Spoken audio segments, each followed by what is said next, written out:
Morning po, magta-try po tayo ng Bear Brand Sterilized Milk. Ang dami ko pong nakitang request na ito sa comment section at saka sa messenger. So kuha na po tayo ng baseline na blood sugar.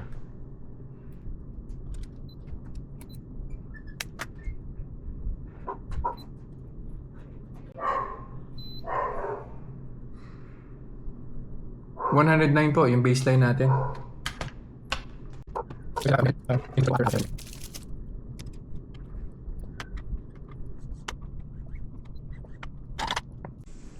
hour na po, kuha na po tayo ng blood sugar.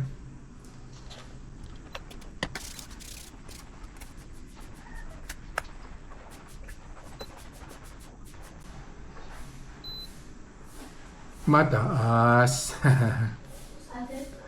Mataas siya for 200 ml na milk, no? 146. Sige po, balik po ulit ako after an hour for the final blood sugar reading. Final blood sugar reading na po tayo. Hi.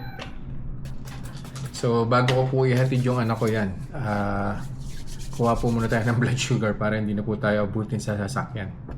Come on, say hi. Hi. Wait, but I already did. Oh.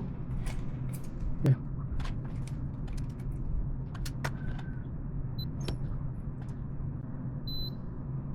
Ayan.